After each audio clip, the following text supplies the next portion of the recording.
warahmatullahi wabarakatuh. Kami dari kelas R2D kelompok 12. Di sini kami akan mempresentasikan materi konsep-konsep pengelolaan sumber daya alam dan lingkungan dari matkul ilmu kealaman dasar. Sebelum itu, perkenalkan, nama saya Nazwara Dita Faradina, NPM 202414500232.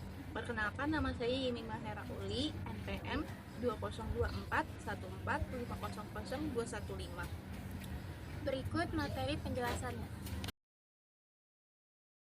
Konsep-konsep pengelolaan sumber daya alam dan lingkungan. Konsep pengelolaan sumber daya alam dan lingkungan secara umum berorientasi pada hubungan yang saling terkait dan seimbang antara kebutuhan hidup manusia dengan sumber daya alam, sehingga kelestarian lingkungan ataupun kelestarian hasil dan pemanfaatan sumber daya alam dapat terjamin. Sumber daya alam adalah semua kekayaan bumi, baik biotik maupun abiotik yang dapat dimanfaatkan untuk memenuhi kebutuhan manusia. Pengelolaan sumber daya alam bertujuan menjaga keseimbangan ekosistem, memenuhi kebutuhan manusia, dan meminimalkan dampak negatif pemanfaatannya. Dengan demikian, sumber daya alam dapat digunakan secara optimal dan berkelanjutan. Pengelolaan yang kurang menyangkut kebutuhan manusia akan merusak lingkungan sekitar, juga akan menjadi bumerang bagi manusia sendiri. Penggunaan sumber daya alam oleh manusia yang dapat dipertanggungjawabkan dengan cara sebagai berikut. Yang pertama ada selektif, yaitu memilih, menggunakan, dan mengusahakan sumber daya alam dengan sungguh-sungguh untuk keberlangsungan kehidupan. Yang kedua ada menjaga kelestarian. Lalu yang ketiga ada mengurangi bahaya eksploitasi besar-besaran terhadap pemakaian sumber daya alam agar tidak rusak dan punah. Contoh-contoh konsep lestari dalam pengelolaan sumber daya alam. Di antaranya, yang pertama ada pengelolaan sumber daya alam di bidang pertanian. Yang kedua ada penggunaan pestisida seperlunya. Yang ketiga ada penggunaan pupuk alami atau organik. Yang keempat ada pengelolaan tanah datar, lahan miring, dan perbukitan. Lalu yang terakhir ada pengelolaan hutan. Berikut contoh video tentang eksploitasi sumber daya alam. Eksploitasi alam adalah tindakan memanfaatkan suatu sumber daya alam secara berlebihan demi keuntungan pribadi atau pihak-pihak tertentu. Berikut ini beberapa tindakan eksploitasi alam yang sering terjadi. 1. Pembakaran hutan. Kebakaran hutan dapat terjadi karena berbagai faktor. Bisa karena kekeringan berkepanjangan atau memang sengaja dibakar oleh oknum-oknum tertentu dengan tujuan menjadikan hutan sebagai lahan perkebunan, pemukiman, peternakan, dan lain sebagainya. Kebakaran hutan memiliki pengaruh yang luar biasa terhadap keseimbangan ekosistem daratan.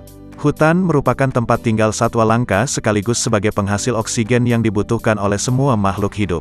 Dampak lain dari pembakaran hutan adalah bumi kehilangan daerah resapan air. Hal ini akan menimbulkan bencana baru seperti banjir bandang dan longsor ketika musim penghujan tiba. 2. Pembukaan lahan. Seperti yang sudah sedikit disinggung, pembukaan lahan seringkali dilakukan dengan cara membakar hutan, yang mana dapat menyebabkan banyak masalah berkelanjutan, seperti kabut asap yang mencemari udara, mengganggu pandangan dan mempengaruhi sistem pernapasan. Selain itu, pembukaan lahan dapat menyebabkan hewan-hewan serta tumbuhan yang mendiami tempat tersebut akan kehilangan rumah. Bahkan dalam beberapa kasus, banyak hewan kehilangan nyawa dan tumbuhan mati terpanggang. 3. Pembalakan liar. Pembalakan liar atau penebangan pohon secara liar untuk kepentingan komersial dapat mengakibatkan hutan menjadi gundul, yang mana tentu saja membawa dampak buruk. Seperti yang sudah diketahui, hutan tak hanya berfungsi sebagai paru-paru bumi, namun juga sebagai rumah bagi banyak spesies hewan dan tumbuhan. Permasalahan kependudukan terkait dengan lingkungan hidup. Permasalahan kependudukan dan lingkungan hidup saling berkaitan erat. Pertumbuhan penduduk yang pesat dapat menyebabkan berbagai dampak negatif terhadap lingkungan jika tidak dikelola dengan baik. Berikut adalah beberapa permasalahan utama. Yang pertama, pertumbuhan penduduk yang tidak terkendali. Peningkatan jumlah penduduk dapat menyebabkan eksploitasi sumber daya alam secara besar-besaran. Kebutuhan akan lahan perumahan, industri, dan pertanian meningkat yang seringkali mengorbankan hutan dan ekosistem alami. Yang kedua, deforestasi atau penggundulan hutan. Penebangan hutan secara liar untuk membuka lahan pertanian, pemukiman, atau industri mengakibatkan hilangnya habitat satwa liar dan menurunnya kualitas udara. Deforestasi juga berdampak pada pemanasan global karena berkurangnya pohon yang menyerap karbon dioksida atau CO2. Yang ketiga, polusi dan pencemaran lingkungan. Pertama, pencemaran air. Limbah domestik, industri, dan pertanian mencemari sungai, danau, serta laut dan menyebabkan air tidak layak konsumsi dan merusak ekosistem perairan. Yang kedua, pencemaran udara. Asap kendaraan, industri, dan pembakaran hutan menghasilkan gas beracun yang menyebabkan polusi udara dan perubahan iklim. Yang ketiga, pencemaran tanah, sampah plastik, limbah industri, dan penggunaan pestisida yang berlebihan sehingga merusak kualitas tanah dan mengganggu ekosistem pertanian. Yang keempat, overpopulasi dan urbanisasi yang tidak terkendali. Perpindahan penduduk ke kota menyebabkan urbanisasi yang tidak terencana, memicu kemacetan, meningkatnya pemukiman kumuh, dan meningkatnya kebutuhan energi serta bahan baku. Infrastruktur kota seringkali tidak mampu mengimbangi pertumbuhan penduduk, menyebabkan masalah seperti banjir dan sanitasi yang buruk. Yang kelima, krisis air bersih. Pertumbuhan penduduk yang tinggi meningkatkan kebutuhan air bersih, tetapi sumber air semakin tercemar dan berkurang.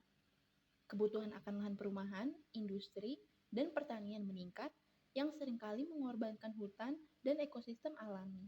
Berikut contoh video permasalahan kependudukan terkait dengan lingkungan hidup. Indonesia merupakan negara dengan jumlah penduduk terbesar keempat di dunia setelah Cina, India, dan Amerika Serikat. Berikut adalah beberapa contoh permasalahan kependudukan di Indonesia yang perlu mendapat perhatian serius. Terbatasnya kesediaan lapangan kerja. Persebaran penduduk di Indonesia juga tidak merata. Kepadatan penduduk di Pulau Jawa menyebabkan luas lahan pertanian semakin sempit karena dijadikan lahan permukiman dan industri. Sebaliknya, banyak lahan di luar Pulau Jawa yang belum dimanfaatkan secara maksimal karena kurangnya sumber daya manusia. Masalah kependudukan di Indonesia juga berdampak pada meningkatnya angka kriminalitas. Banyak Solusi untuk mengatasi permasalahan kependudukan dan lingkungan. Yang pertama, pengendalian pertumbuhan penduduk. Program Keluarga Berencana atau KB untuk mengontrol angka kelahiran dan edukasi masyarakat tentang pentingnya keseimbangan antara jumlah penduduk dan sumber daya alam. Yang kedua, pelestarian lingkungan. Penghijauan dan reboisasi untuk mengurangi dampak deforestasi dan pengelolaan limbah yang baik untuk mengurangi pencemaran air dan tanah. Yang ketiga, pembangunan berkelanjutan.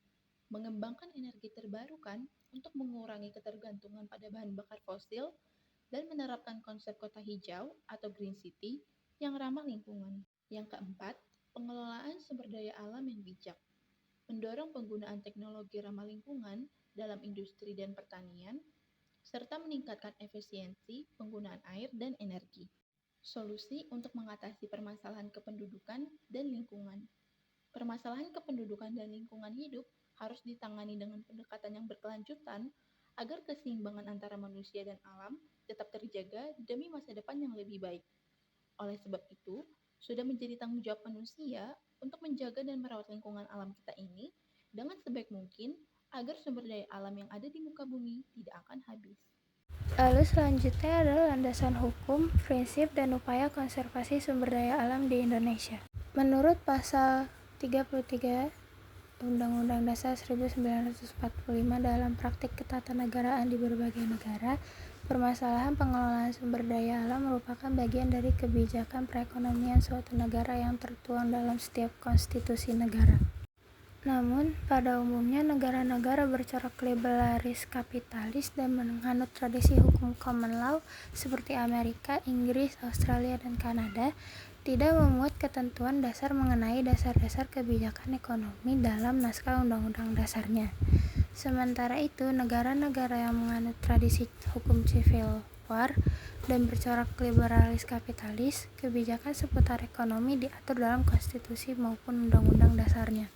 Dengan demikian, secara prinsip, baik negara-negara yang menganut tradisi hukum common law maupun civil law dan bercorak liberalis kapitalis memiliki cara pandang yang sama, yaitu menyerahkan kebijakan ekonominya pada mekanisme pasar atau market oriented.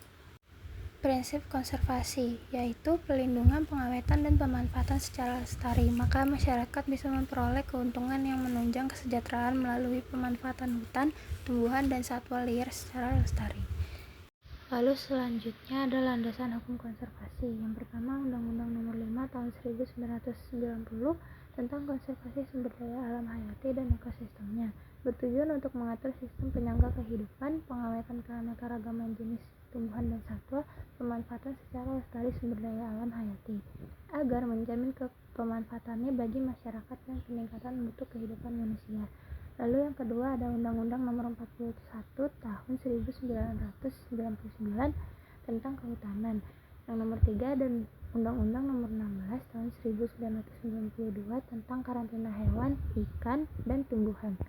Yang keempat ada Undang-Undang Nomor 21 Tahun 2004 tentang Keamanan Hayati atas Konvensi tentang Keanekaragaman Hayati.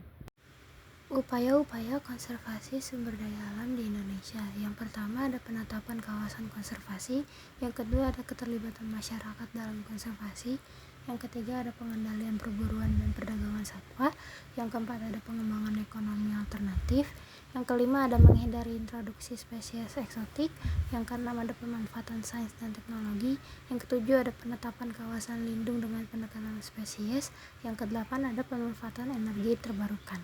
Lalu selanjutnya ada upaya pemerintah untuk konservasi sumber daya alam. Yang pertama ada menerbitkan Undang-Undang Nomor 32 Tahun 2024 untuk memperkuat penegakan hukum konservasi sumber daya alam. Yang kedua memberikan kewenangan yang lebih besar kepada penyidik pegawai negeri sipil atau biasa disebut PPNS. Yang ketiga memberi sanksi pidana yang lebih berat kepada pelaku kejahatan lingkungan. Pengelolaan sumber daya alam di negara lain. Setiap negara memiliki strategi berbeda dalam mengelola sumber daya alam berdasarkan kondisi geografis, ekonomi, dan kebijakan pemerintahnya. Berikut adalah contoh pengelolaan sumber daya alam di beberapa negara. Yang pertama, Belanda, pengelolaan air dan tanah dengan reklamasi.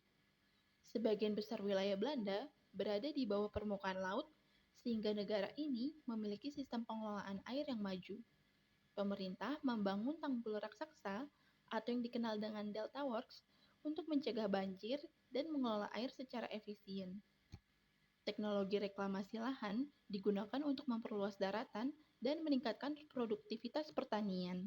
Yang kedua, Jepang, pengelolaan sumber daya alam dengan teknologi dan daur ulang. Jepang memiliki sedikit sumber daya alam sehingga mereka mengandalkan impor bahan baku. Untuk mengatasi keterbatasan, Jepang menerapkan konsep sirkular ekonomi dengan mendaur ulang limbah industri dan elektronik. Penggunaan energi terbarukan seperti tenaga surya dan tenaga angin terus dikembangkan untuk mengurangi ketergantungan pada bahan bakar fosil. Yang ketiga, Brazil, pengelolaan hutan Amazon. Brazil memiliki hutan Amazon yang sangat luas dan kaya akan keanekaragaman hayati. Pemerintah Brazil menghadapi tantangan besar dalam menyeimbangkan ekonomi dan konservasi hutan. Program seperti REDD+ atau Reducing Emission from Deforestation and Forest Degradation ditetapkan untuk mengurangi deforestasi dan menjaga ekosistem. Berikut contoh video pengelolaan sumber daya alam di negara lain. Anti banjir dan tsunami, inilah mega proyek tanggul laut terbesar yang pernah dibangun manusia. Mega proyek tanggul laut terbesar yang pernah dibangun manusia adalah Delta Works di Belanda. Sebuah sistem tanggul pintu air dan bendungannya luar biasa, dirancang untuk melindungi wilayah Delta Rijn-Meuse dari banjir. Dibangun sebagai respon terhadap banjir laut utara 1953 yang mematikan, proyek ini bertujuan untuk secara drastis mengurangi resiko banjir di salah satu wilayah paling rawan banjir di Eropa itu. Lalu selanjutnya ada contoh-contoh studi kasus. Studi kasus pertama yaitu pengelolaan hutan di Kalimantan. Kasusnya deforestasi besar-besaran akibat pembukaan lahan untuk perkebunan kelapa sawit menyebabkan hilangnya habitat satwa liar dan meningkatnya emisi karbon.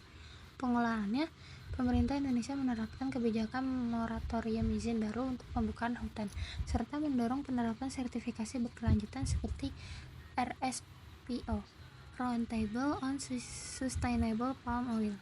Contoh yang kedua yaitu tambang nikel di Sulawesi. Kasusnya, penambangan nikel di Sulawesi menyebabkan pencemaran air dan tanah, serta konflik sosial dengan masyarakat adat yang kehilangan lahan. Pengelolaannya, pemerintah mewajibkan perusahaan tambang untuk melakukan reklamasi lahan pasca tambang, serta menerapkan teknologi pengolahan limbah yang lebih ramah lingkungan.